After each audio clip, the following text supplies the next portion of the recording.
de vuelta y como anunciamos Mati, bueno, vamos a hablar de salud como todos los días martes y como sabemos ya están comenzando a bajar las temperaturas, las enfermedades respiratorias ya comienzan a notarse y una de esas es el asma. Y hoy es el Día Mundial del Asma y para eso vamos a estar hablando con Teresa Jaque, quien es kinesióloga y también encargada del programa IRA y que el día de hoy nos viene a visitar para comentarnos sobre esta enfermedad que muchas personas padecen y que ahora se comienza a notar un poco más. ¿Cómo estás, Teresa? Bienvenida. Bien, gracias. ¿Y tú?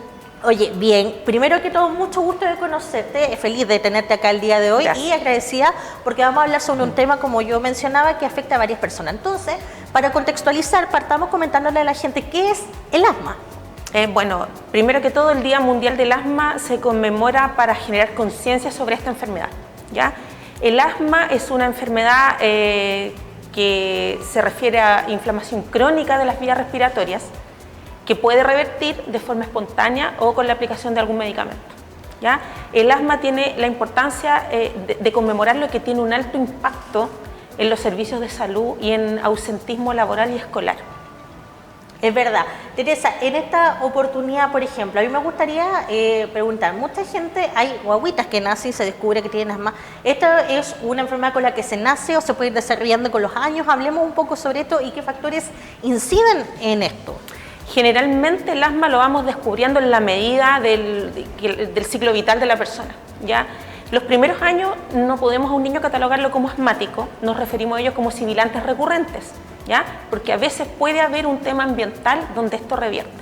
Ahora, la carga genética es súper importante porque una persona que tenga antecedentes de familiares cercanos asmáticos tiene hasta muchas más posibilidades de padecer de esta enfermedad en el futuro. Perfecto, ya sean los padres, la padre, madre, abuelo, hermanos también, bueno, perfecto. Bueno, también recalcar, porque muchas personas también tienen esta duda, el asma no se contagia, ¿cierto? Es una enfermedad quizás que, claro, que se puede heredar, pero no contagiar, ¿cierto? Exacto, no se contagia. Lo que se contagian son los cuadros agudos. El asma es una enfermedad crónica, que por los cuadros, como hablabas tú bien, en el invierno se puede reagudizar por esos factores. Se puede reagudizar por muchos factores más, como factores ambientales, enfermedades, ejercicio. Claro. Hablemos un poquito de cuáles son los síntomas, porque muchas veces la gente a veces suele confundirlo con una gripe o con una alergia. A veces piensan que quizás la atmósfera, los ácaros o cualquier cosa provoca eso. Entonces hablemos sobre los síntomas para que las personas también comiencen a ver las primeras cosas que tienen que tener para poder ir a un centro asistencial y poder identificar esta patología. La característica del asma principal, el síntoma universal, es la sensación de falta de aire, que nosotros le llamamos disnea. ¿Ya? Pechito apretado, un silbido al respirar, ¿ya? Tos recurrente. Por ejemplo, en la parte pediátrica, que es lo que yo me dedico, en los niños vamos sospechando de asma en estos niños que padecen bronquitis a repetición varias veces en el año, ¿ya? Y también gatillantes como el ejercicio, un niño que puede estar bien o un adulto que puede estar bien, pero con algún ejercicio físico, que ni siquiera hacer deporte, sino que caminar rápido, correr, subir una escalera, sensación de pecho apretado y tos seca generalmente. Perfecto. Y ese silbido de pecho que es el característico. Perfecto. ¿A qué edad más o menos ustedes, porque decían que en la primera etapa no se podía identificar, ¿a qué edad más o menos ustedes ya pueden decir o identificar o ya, claro, decir que una persona derechamente es asmática? Generalmente el corte es aproximadamente a los 6 años. Donde podemos hacerle, igual pequeño, sí. Sí, donde podemos hacerle algunas pruebas diagnósticas como la espirometría. Si bien es cierto, el asma se diagnostica por la clínica, muchas veces las mamás nos preguntan ¿qué examen le puedo hacer para yo saber si es asmático? No hay ningún examen que diagnostique asma. Los exámenes nos orientan y uno de esos exámenes súper importante que nosotros en el CESFAM lo hacemos es la espirometría, que nos indica mucho y nos da como directrices para saber si realmente el paciente es asmático, qué tan severo es. Claro, ¿qué consiste ese examen? Perdón, mi ignorancia, para que la gente también sepa más o menos en qué consiste. Porque uno está acostumbrado al examen de sangre, ya, ¿en qué consiste ese? Bueno, la espirometría es un examen de función pulmonar donde medimos algunos flujos y volúmenes respiratorios. Ponemos en el espirómetro, que es el equipo especializado para hacerlo, el paciente tiene que hacer una expiración forzada, soplar fuerte. Eso después nosotros lo medimos y nos va como orientando en el tipo de asma que tiene. Pero hay pacientes que pueden tener espirometría normal y ser asmáticos igual. Entonces lo que manda en el asma es la clínica, los síntomas que yo te mencionaba, como sensación de pecho apretado, el pecho que silba, tos recurrente con los cambios de temperatura, y lo que tú mencionabas también, las alergias. El asma va muy de la mano de alergia. De repente hay pacientes que también tienen sus exámenes donde se ven qué tan alérgicos son, muy alterados. Es súper común. Oye, es verdad, los que somos alérgicos la sufrimos harto, sobre todo Sí, en la primavera. pero lamentablemente los asmáticos ya en esta época comienzan a sufrir las primeras bronquitis, y eso ya ahí comienza un poco a derivarse estos malestares y la sensación del pecho apretado, o sea, tos que seca, el silbido que decías tú. En este caso también podemos mencionar, porque el asma no se cura, o si se cura, también mucha idea. El asma tiene tratamiento, sí, pero según yo, para mantenerse estable, pero de curarse, no, ¿cierto? Una persona que es asmática no va a dejar de serlo. Sí pueden pasar periodos prolongados, que es la razón de ser de nosotros, del tratamiento, del seguimiento, sin síntomas, ¿ya? Pero el asma no se cura. Es una condición desde que uno ya sabe que la tiene. Pero se puede manejar muy bien con los fármacos, con el control clínico, que es lo que nosotros hacemos en nuestra sala, y que en los adultos se hace en la sala ERA. Perfecto.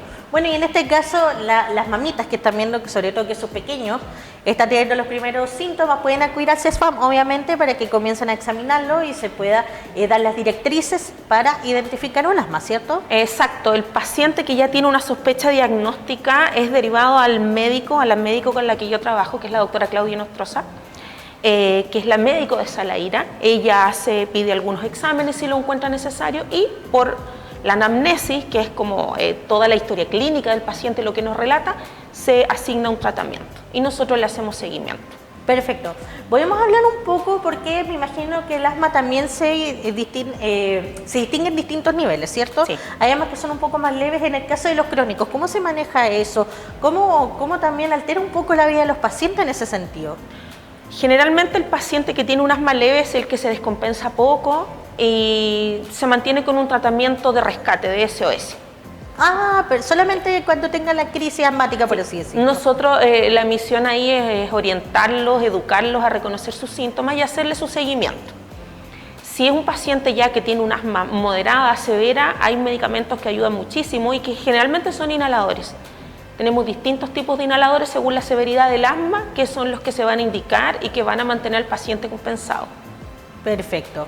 Y claro, y los que tienen ya como un asma más avanzada, también con inhaladores y todo eso, y atención médica en caso de ser necesario. Sí, hay algunos fármacos orales también que pueden mantenerse, mucho medicamento para la alergia se usa también, y en estos casos más severos nosotros los derivamos al poli de broncopulmonar del Hospital Base de Linares y los ve un médico broncopulmonar. Perfecto, ¿ves?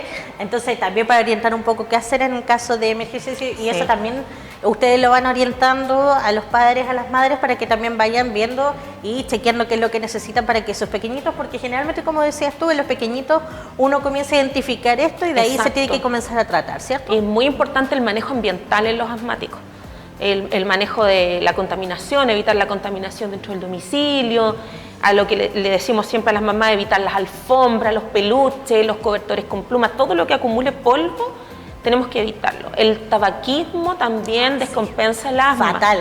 También hay algunos estudios que nos señalan que a madres que fumaron durante el embarazo hay probabilidad que el hijo sea asmático.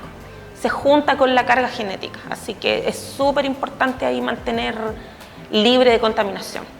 Sí, pues ve, entonces nunca está de más recalcar el llamado a las madres, porque muchas veces dicen que son mitos urbanos, que no pasa nada si en el embarazo uno se toma un trago, si uno fuma, bueno, esto sí puede traer consecuencias, pero la idea es que se cuide. Yo sé que para muchas está de más, pero en realidad no considero que esté de más decirlo, ¿cierto? No, para nada. Y lo otro, eso, pues, por ejemplo, también eso era súper importante el punto que mencionaste ahora, porque como decíamos, el asma no es lo mismo que la alergia, pero se relacionan mucho. Entonces, por eso hay que tener ciertos cuidados con los elementos que tenemos en la casa para evitar lo que es el polvo, los ácaros y cualquier sensación de alergia. Incluso las estufas en algún momento, sobre todo ahora en invierno, les pueden hacer daño a las personas. ¿Podemos hablar de eso y también cómo es la calefacción recomendada también para que una persona asmática pueda pasar un buen invierno en ese sentido? Sí, siempre hay que tratar de no abusar de la calefacción, o sea, tener una temperatura un poquitito más que ambiental, ¿ya? Perfecto. Siempre abrir ventanas durante el día para ventilar, ¿ya? Todavía se ve de repente, sobre todo en la parte rural, la calefacción con contamina mucho y además hay probabilidad de intoxicación por monóxido de carbono, así que eso idealmente no hay que usarlo, ¿ya? Las estufas a leña, que es súper común aquí en San Javier, si, por ejemplo, la bosca tiene buen tiraje, no va a contaminar adentro de la casa. Claro. Va a contaminar afuera, ¿ya? Entonces, igual es una decisión que hay que analizarla bien, ¿ya? Las estufas a parafina actualmente son súper modernas, entonces casi no hay olor a parafina, no hay contaminación, pero las más antiguas, prenderlas y apagarlas afuera. Claro, y ojalá, bueno, la calefacción eléctrica siempre es como la calefacción eléctrica que no contamina nada. De repente hay un poco de temor que salga muy cara la luz, pero si uno saca a veces la cuenta entre lo que uno gasta en comprar leña, comprar parafina, etcétera, o comprar gas en la casa de la estufa. O gas, anda por ahí.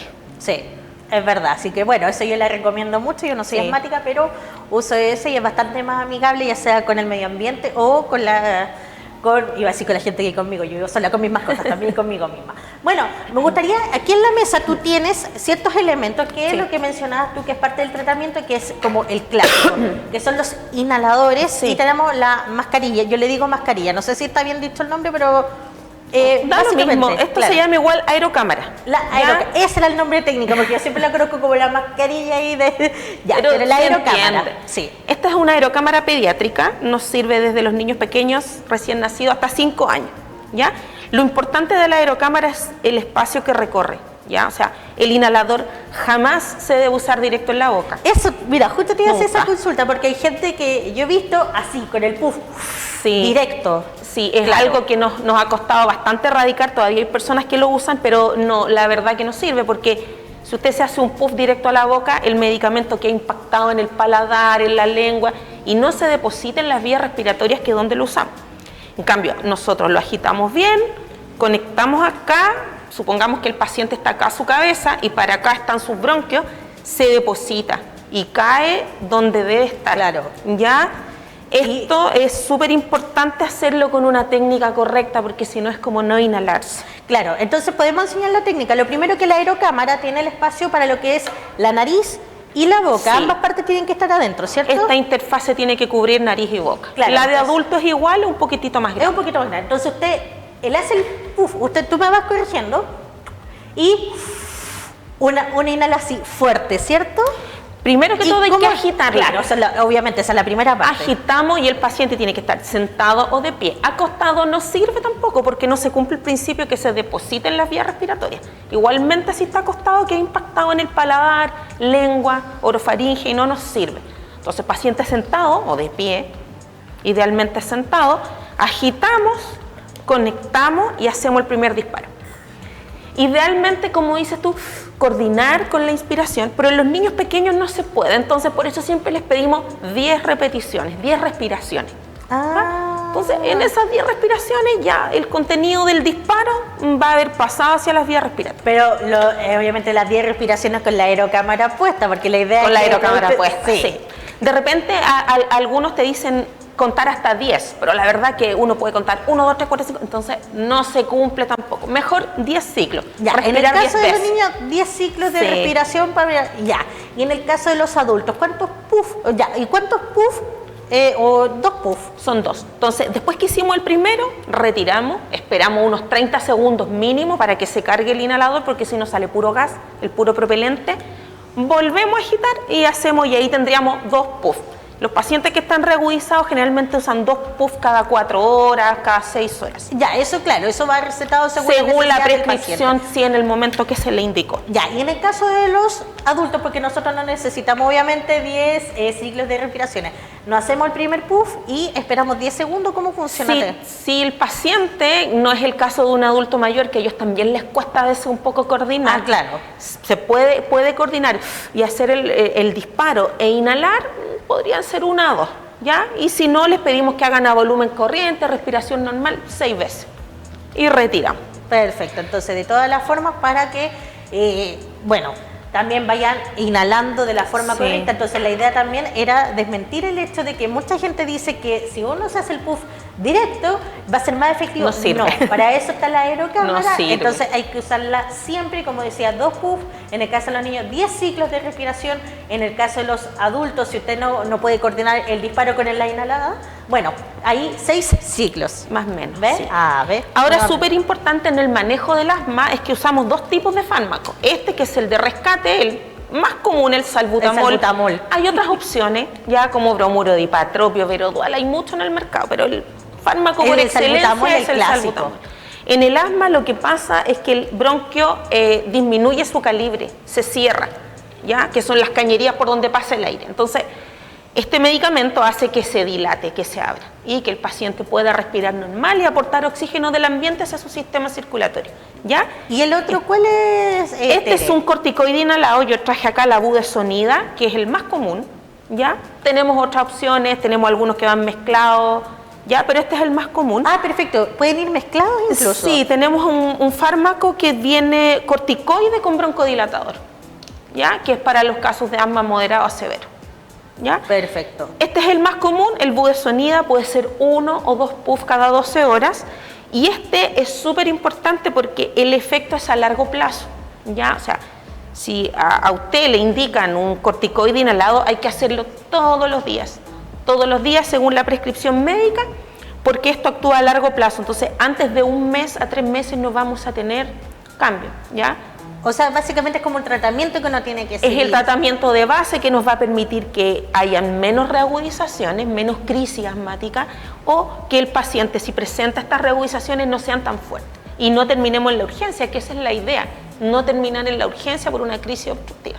Perfecto, entonces ahí están algunos métodos, pero si la gente ya comienza a notar molestias, los pequeños, los adultos mayores, las personas en general, y comienzan a sentir malestares, ¿dónde puede acudir para que la gente vaya a recibir su atención ahí dentro del CESFAM? Bueno, en caso de síntomas de alarma, como mucha sensación de pecho apretado, cianosis, que alrededor de la boca morado,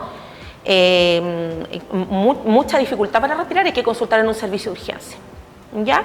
Si usted nota que el asma está reagudizada y un paciente que ya está tratado, empezar a usar su inhalador de rescate, que puede ser el salbutamol o el que le hayan indicado, y consultar en morbilidad del CESFAM.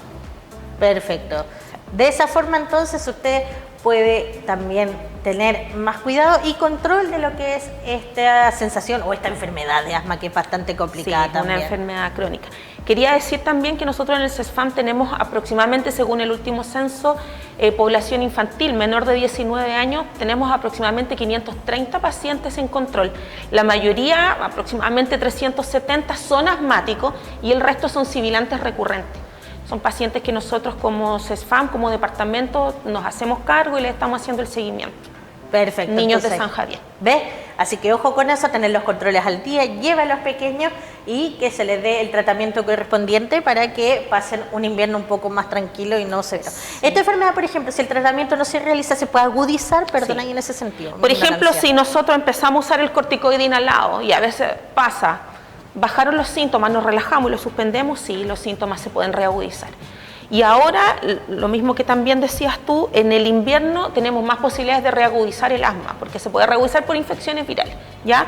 Campaña influenza, es súper importante que los asmáticos estén con su vacuna influenza.